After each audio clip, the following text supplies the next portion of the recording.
Hey there, welcome to The Uplift. We've got a great show for you, don't you know? A great cast of characters as well, including these. A cab driver who turned into a hero for a veteran who was being taken advantage of. Think about that. Also, two sisters who lost their mom, then faced even more sadness until strangers joined together to help. And a high school baseball player who didn't let anything come between him and the game he loves, and we do mean anything.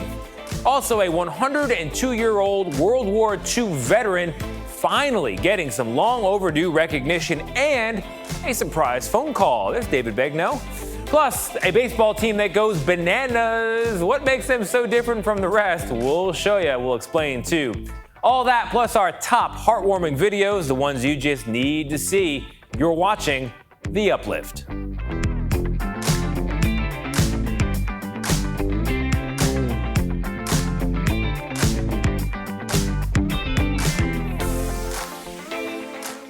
Hey there, I'm Tony DeCopel. Welcome once again to The Uplift. It's a show that lifts you up for at least the next 30 minutes, ideally a little bit longer. And it's for you, it's for me as well. We're going to start today with a video from a recent wedding where you might expect to see kids playing the role of flower girl and ring bearer. That's the typical arrangement.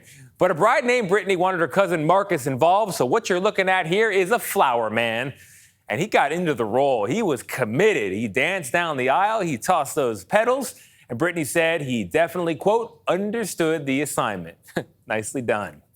All right, our next video shows a toddler who could not contain his excitement when he heard the garage door open because he knew that meant a certain someone was home. Take a look.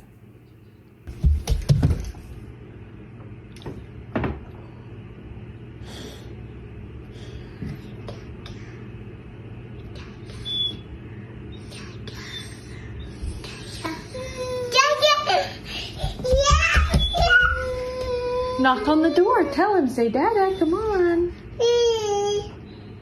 Dada. Go knock on the door. Bowie, hush. Come here. Hey, you.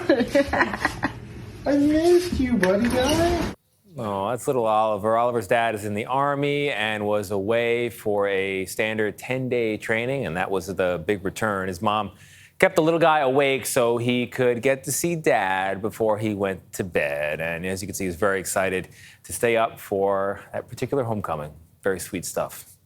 All right, moving on. Landis Sims, he's a high school baseball player, and he doesn't let anything stop him from playing the game he loves. And now that spirit is inspiring others. Here's Nancy Chen with the story. 16-year-old Landis Sims is used to swinging for the fences. Landis was born without hands in the lower parts of his legs, but that didn't stop him from starting baseball at age 5.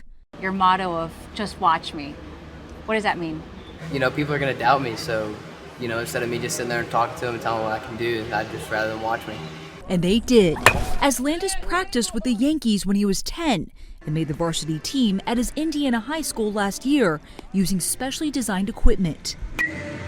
He loves this game so much that he wasn't going to listen to anybody else. Now he's inspiring other children with limb differences, like 12-year-old Chase Merriweather, who started playing baseball after meeting Landis in 2016. How important is it to have an example like Landis? It's important because, like, if there's not an example, I wouldn't be here, Landis wouldn't be here. This whole thing would have been happening right now. Landis Sims. With hopes of playing professionally one day, Landis says this is about more than love of the game. I've learned, you know, it's a game of failure, and, you know, you got to work through adversity through baseball, but I work through adversity in life every day. An all-star on and off the field. Baseball is life, they say. The rest is just details. Well done, Landis. Coming up, we'll show you another type of baseball team, the Savannah Bananas. What makes them so unique? We'll show you. Plus, how did a cab driver save an 82-year-old veteran in a vulnerable situation? Find out after the break.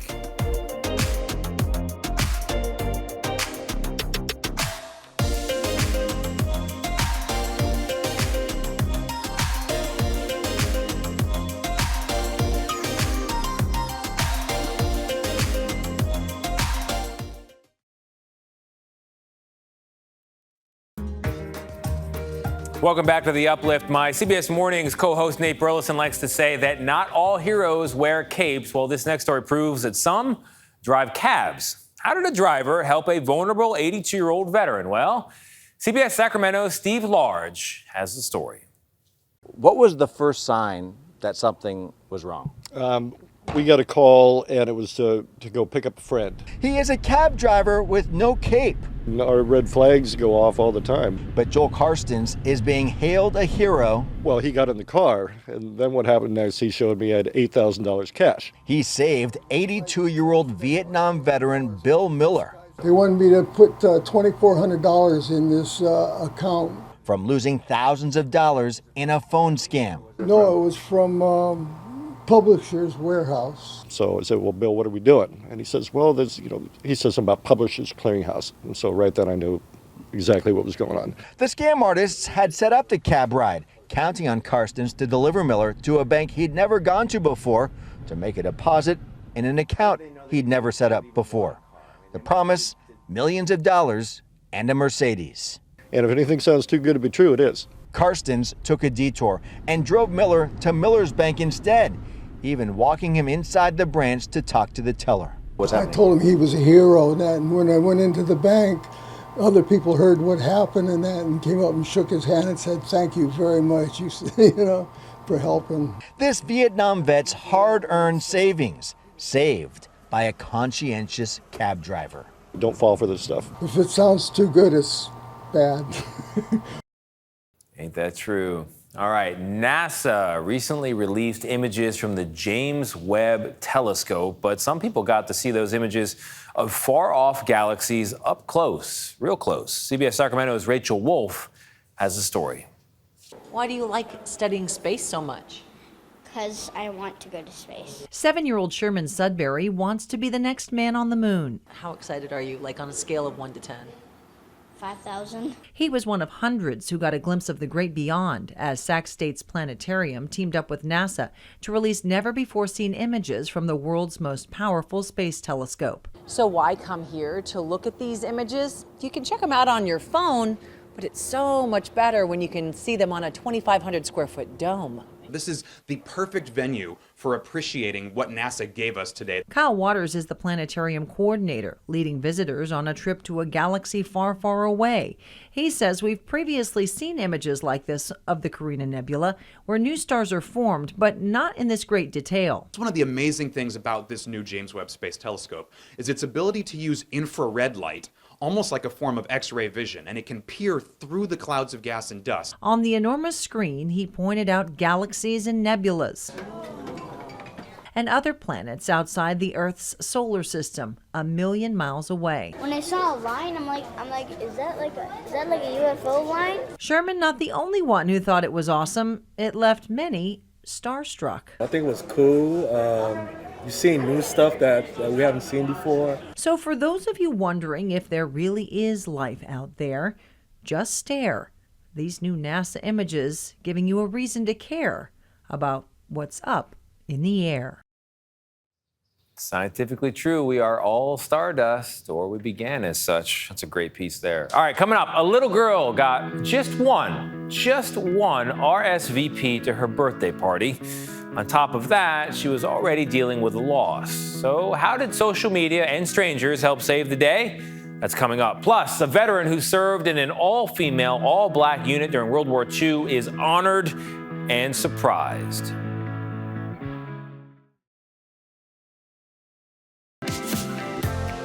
There's a different kind of baseball team entertaining fans in Savannah, Georgia. How different and why? Well, Chris Van Cleve explains. It's baseball with a twist. A batter on stilts, or wearing kilts. Here's a dancing umpire. It might have you thinking, that's bananas. And you'd be right. The viral video sensation Savannah Bananas are a different bunch by design. Team owner Jesse Cole. What does a baseball purist think about what you're doing? Baseball purists don't love what we do, but we're not for them. We're for people that want to come out and have fun. Banana Ball is a bit P.T. Barnum meets the Harlem Globetrotters at a dance party. Cole tweaked the rules to amp up the action, making for plenty of viral appeal. Like Kyle Lugg's groovin' pre-pitch dance viewed over 43 million times on TikTok. It blows my mind. It's insane to think about. Try and do it again. See what you can do next to get more. Every game is a sellout, with a ripening waiting list 65,000 fans long. The Renners drove 11 and a half hours from Ohio. Major League Baseball is not quite anything like this. It's boring, so we are very excited to be down here.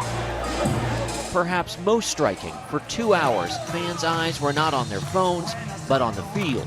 No need for social media when the viral moments happen right in front of you. Our next story is about an 8-year-old girl who just suffered a terrible loss and then had to try to celebrate her birthday. That can be tricky. What could have been a devastating day, though, turned into a beautiful one. Caitlin O'Kane has the story. Chloe Sexton and her little sister Charlotte lost their mom this year to cancer. Chloe is 20 years older than her sister. She's always been like a second mom to Charlotte. Now she was her guardian. Grief is wave after wave of first. The month of May is her birthday, my baby's birthday, and Brain Cancer Awareness Month. So I thought, the worst of the first had come, but my little sister's birthday, I hadn't really anticipated how much that would hurt. Their mom battled brain cancer for most of Charlotte's life, undergoing 5 surgeries over 11 years. So Charlotte wasn't accustomed to celebrating her birthday with a big party. Charlotte had to move to a new school, and her big sister wanted to throw her a party for her upcoming 8th birthday. Chloe sent out invitations to Charlotte's new classmates and was disappointed by the response. My little sister turns 8 tomorrow. Her birthday party is going to be this weekend. Our mom died of brain cancer 83 days ago. One child from her class RSVP. Her whole class knew what happened, okay? Chloe, who has a following on social media, posted about it on TikTok, and the story went viral. Followers started conversations in the comments, coordinating with each other on how they could help out. The most help that I got locally, I started getting through Instagram. So fellow moms who were finding out that they lived in the same city as me, who said, I have a kid the same age as Charlotte. Can we come to the party? I got at least a dozen of those, and every one of them, of course, I said, yes, you can come to the party. Please come to the party. And then there was a woman named Libby, and she has a 22-year-old horse named Miss Gracie, and she asked, can I bring her for pony rides? I said yes. Pretty much I just kept saying yes, so it became this enormous party. But obviously the most helpful thing was the women who were reaching out to me saying, can I help you set up for the party? Can I come to your house and help you set up and clean your house? And it was just, yes, you can, absolutely. Charlotte had no clue what was going on behind the scenes. I didn't tell her anything about the kids not coming. I only focused on who was coming. So I told her, you're gonna meet a lot of new kids today, and it's gonna be amazing, and you're gonna have the best birthday of your life, I promise you. So I didn't tell her anything that was gonna happen that day. Also, just in case, Miss Gracie the pony got a flat tire or something, I didn't want any of the disappointments to be focused on that day. But a lot of it was a surprise to me as well. Charlotte said the party was even more beautiful than she could have imagined. Both sisters made friends that day. It doesn't completely fill the hole left by their mom, but now they know they have each other and a whole community of support. I feel like it became something that was so much more than a birthday party. My sister went to therapy this morning, actually, and something that she had said was, none of the day was sad. It was all very, very happy. I do wish that Mommy had been here, but it was so, so, so happy. And that's all I was really looking for, was it not to be a day where she was focused and sad about what she wasn't going to have because Mom was gone. It may have been Charlotte's birthday, but the party meant a lot to Chloe. I think it changed my life. I think it saved something in me, which was that It can be isolating in itself to be on social media and to never actually meet the people or see the people who comment on your life and on your grief. It can feel like none of it's real. Like, people will say nice things, but do they ever really know you? Do they ever really care? And this was the first time that I ever saw people all over the world see an opportunity to show me that they cared about me and they saw me, and to make it happen so that I didn't feel alone. That's very sweet. Coming up, more sweetness. David Begnaud introduces us to a World War II veteran who received long overdue recognition and a surprise phone call. Who's on the other end of that line? Find out after the break.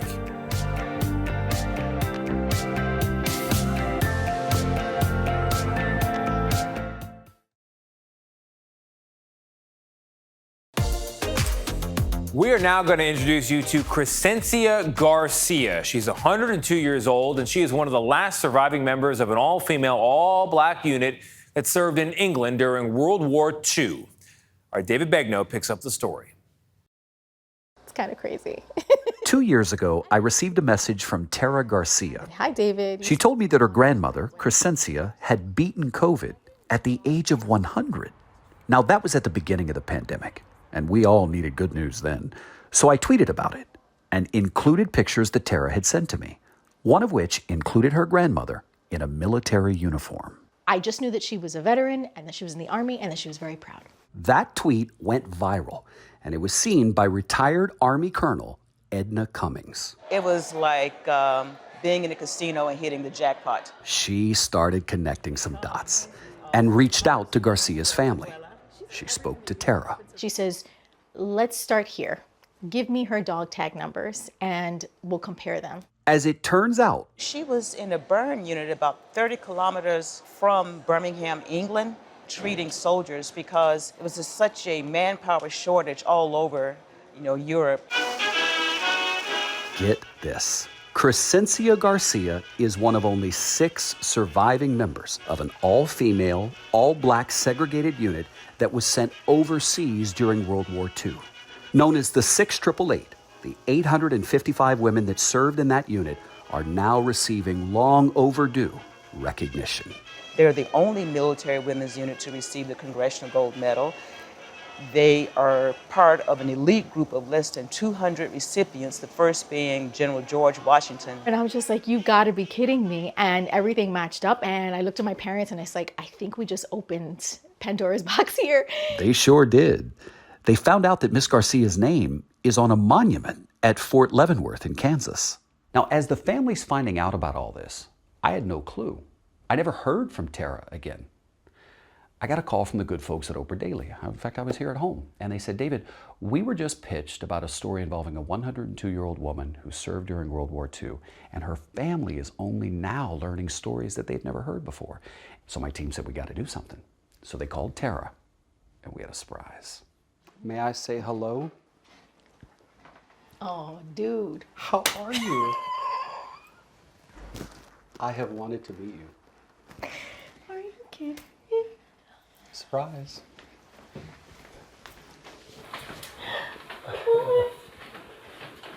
Oh, the pleasure is mine. The pleasure is mine. You don't understand. You don't understand. Well, I came to listen. Hi. Hi. Oh my gosh. Okay, I'm so sorry. It's okay. I feel the same. Miss Crescencia, my name is David. David? David. Hi, David. Hi. It's very nice to meet you. It's an honor, actually. Is it? To meet you. It is. Good for you. She enlisted in the U.S. Army at the age of 24 after being enraged by the bombing of Pearl Harbor. The Army sent her to Texas for basic training. They put me in the black section, and there is the white section. That's America to you. See? That's America to you. And it's very sad, you know? Very sad. I want to talk about your service. Wasn't much. It wasn't much? No, I was just a medic. You were a medic. Yeah, I was just to take care of the hurt. The hurt. You know, when they came in, I took care of them. Thank you for your service. You're welcome. I am proud to be an American. What is this moment like for you? I am delighted that everyone gets to see what I see. Because some people don't get it until you actually experience it and see it. You don't live to be 102 without being a spark plug. I mean, right? You're full of life. You are full of life. He said 102? Oh my God. You just reminded her how old Be she careful, because you'll be my grandson. Oh, you look great. You look great. Thank you. Mrs. Garcia was born in Puerto Rico on April 18, 1920.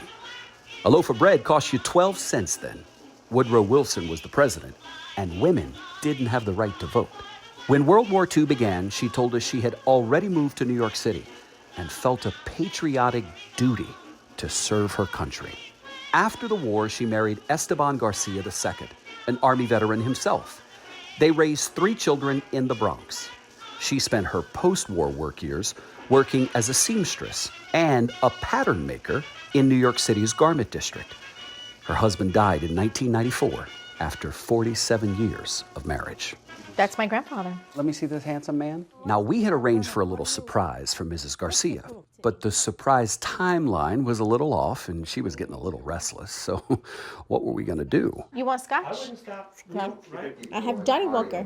Johnny Walker. Mm-hmm. You want one? Yeah? Yeah, Johnny She wants Walker. a scotch. Does she really? Can we cheers? We're going to have a toast. Okay. A toast to you To me. at 102. Thank you to you and 102. Yes! Cheers. Salud. Mama, salud. Salud. Finally, the phone rang. So I have one other surprise for you. Can you answer that, please? Hello? Tara? Hi, how are you? It's Jill Biden. How are you doing? Hi. I'm great. How are you? I'm great too. I hear you have a very special grandmother. I do. Hello. Hi, it's Jill Biden. Oh, Uh-huh. wow. My salute for you, woman. Oh. You're the one that needs to be celebrated. You are one incredible woman, and I can't thank you enough for all your service to our country. And I salute you. Keep it up. Keep up the good work. I'm trying to follow in your footsteps and in your example. Thank you. Thank you, Tara, for sharing this moment with me and with all of America. Thank you so much. Love you It's both. really nice to meet you. Take care. Love you. Mrs. Garcia's memory is fading, but let me tell you, in that moment, she was fully present. How amazing was that? The fact that she knew who that was. Yeah. And she felt that acknowledgement just now. That's all I needed. That's all I needed. I said, I just want her to remember. That's all. And that's all I needed as well. That, dear viewer, is our show. I hope it brightened your day and lifted you up. I'm confident that it did. If it didn't, though, by the way, you can rewatch it. Rewatches are free. See you next time on The Uplift.